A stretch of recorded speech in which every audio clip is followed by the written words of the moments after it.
Yo sí que estoy convencido de que este va a ser el primero, desde luego no va a ser el último, va a ser el primero de muchos, siempre que contemos con el apoyo entusiasta y el trabajo de todas las personas que han hecho posible que hoy nos encontremos aquí, y por supuesto con lo más importante que son ustedes, ¿no? A quienes, por cierto, pues felicito por tener la oportunidad de estudiar en una universidad como esta, porque aunque a veces pudiera parecer que nos han descongelado de la última glaciación, también nosotros hemos sido universitarios y sabemos la importancia de este periodo que recordamos de una manera tan grata.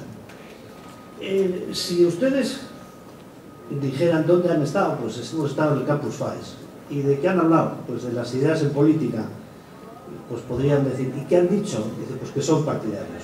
Nosotros en general somos partidarios de las ideas en política, estamos aquí para esto, y como decía Luis, no hay que insistir mucho en la importancia de este tema.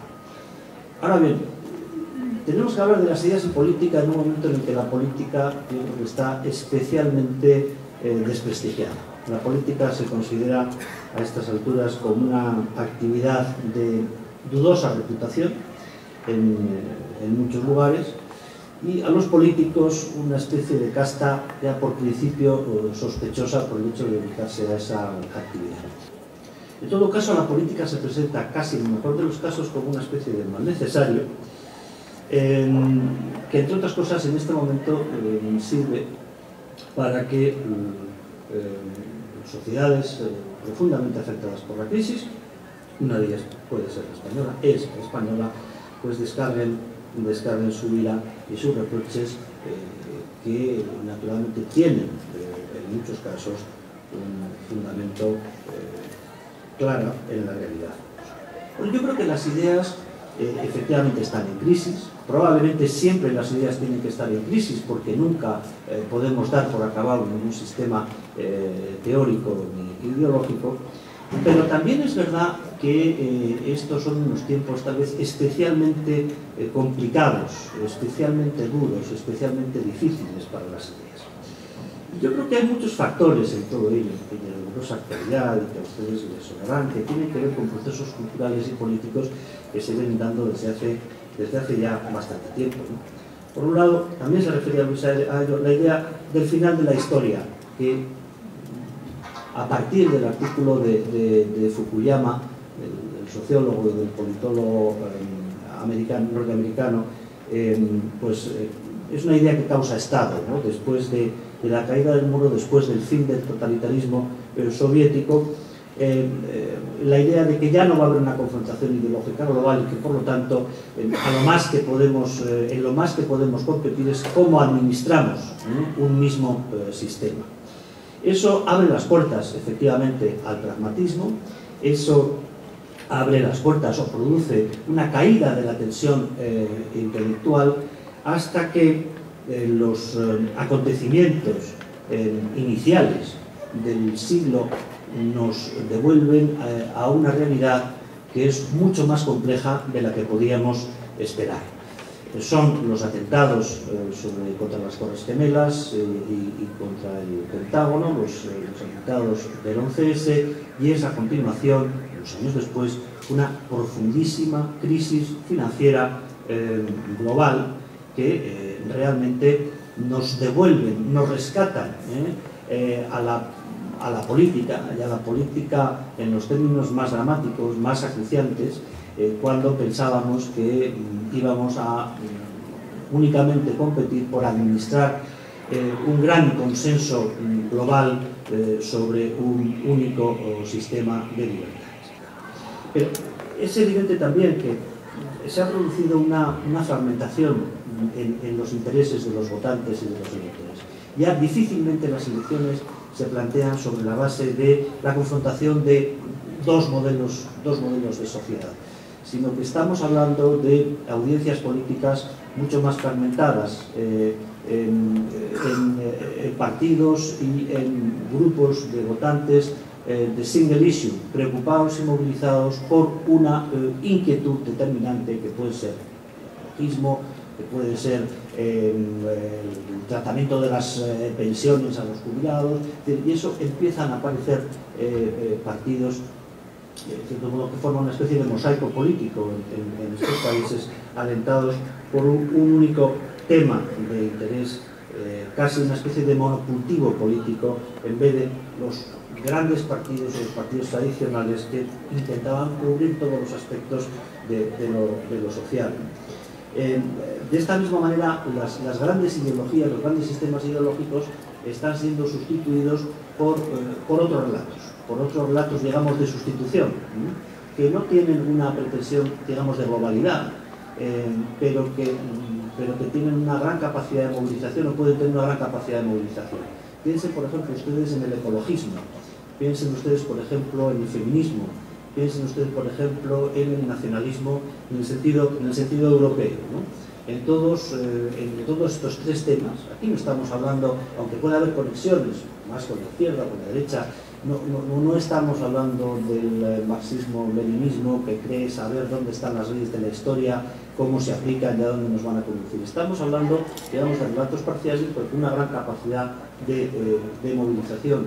Y verán movimientos y componentes ecologistas, feministas, nacionalistas. Se podrían decir otros ejemplos que realmente están sustituyendo la preocupación, la movilización y la motivación de personas, muchas de ellas las más activas políticamente. Bueno, todo esto lo que significa es la creación de un clima intelectual absolutamente destructivo.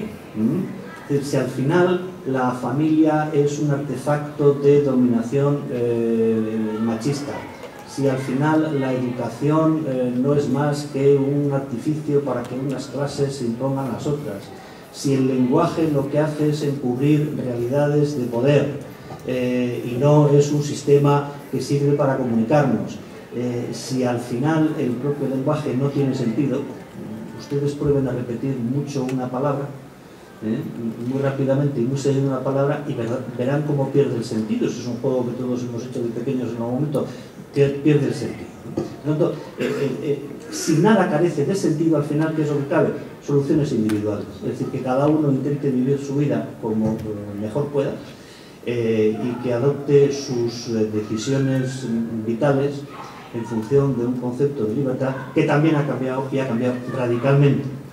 La libertad en las ideas políticas, digamos que tradicionales, se asociaba siempre con grandes empresas colectivas. Se hablaba de libertad y se hablaba de liberación. El sentido de la libertad en los tiempos actuales, en la evolución en nuestro entorno cultural, se ha privatizado. La libertad se ha convertido en algo privado que solo concierne al individuo y que además no significa una libertad en el sentido político. En sociedades con un cierto nivel de prosperidad, pues claro, ya nadie sale a la calle reclamando el derecho de voto, o el derecho de expresión, el derecho de manifestación.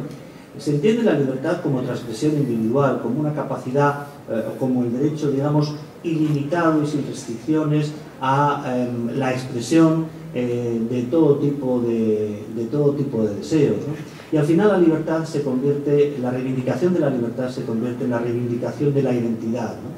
Bueno, yo creo que en todo esto hay algunas cosas que son extraordinariamente respetables y que además tenemos que tener absolutamente en cuenta todos los que tenemos inquietudes políticas.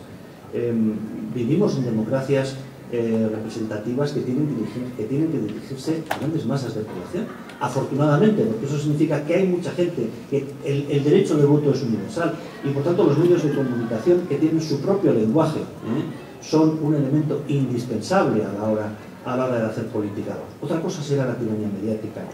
Y es evidente que existen nuevas sensibilidades, nuevos problemas y una nueva conciencia que se está desarrollando a nivel global, a la que hay que dar respuesta también desde las ideas. La preocupación medioambiental es una realidad, y una realidad atendible y valiosa.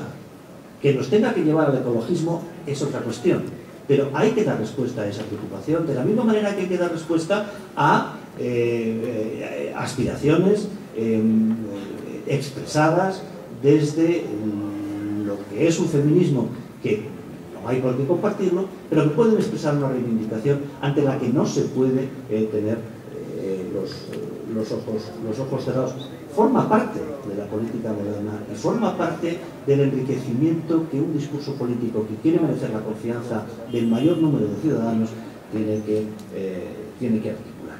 Ahora bien, no hay que confundir el cómo se hace la política con la política que hay que hacer. No hay que confundir la forma con el fondo.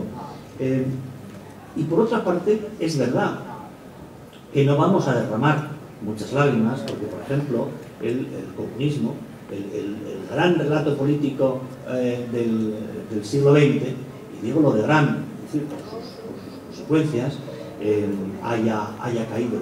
Yo creo que hay algo muy positivo en que sintamos una cierta prevención hacia aquellas construcciones teóricas que nos quieran decir, oiga, yo sé cómo funciona la historia y yo a usted le voy a decir qué es lo que va a pasar en la historia hasta llegar, como siempre, a la desaparición del Estado. Por cierto, mucha prevención, a pesar de que estemos hablando entre liberales, mucha prevención a aquellas ideologías que al final siempre propugnan, dicen que llegaremos a la extinción del Estado, porque, en fin, suelen ser siempre las peores, ¿no? Y yo creo que la crisis, que es una crisis económica, pero que tiene también mucho de crisis de valores, en cierto modo está acelerando esta recuperación, digamos, de los valores sólidos frente a lo que se ha denominado la posmodernidad. ¿Qué se podría hacer ahora? Bueno, yo creo que tenemos que insistir en la importancia de las ideas de política para situarnos en el momento histórico en el que vivimos. No sabemos qué será el mundo en el año 3000, pero sí sabemos lo que está ocurriendo ahora.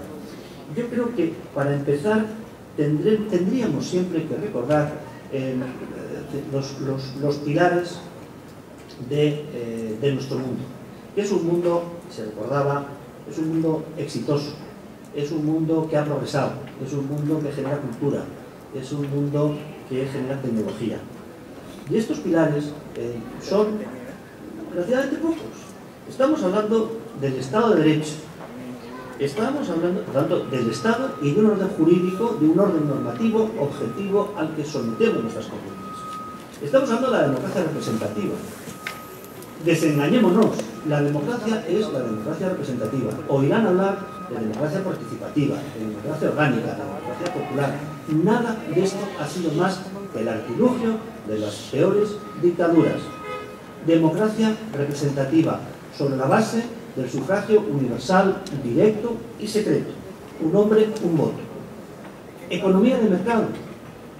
Ha habido otros paradigmas y sabemos cuáles son. Dicen, es que el mercado, bueno, si se hiciera caso a lo que dicen algunos del mercado, tendríamos que concluir que Corea del Norte sería el país más próspero del mundo, y no lo es.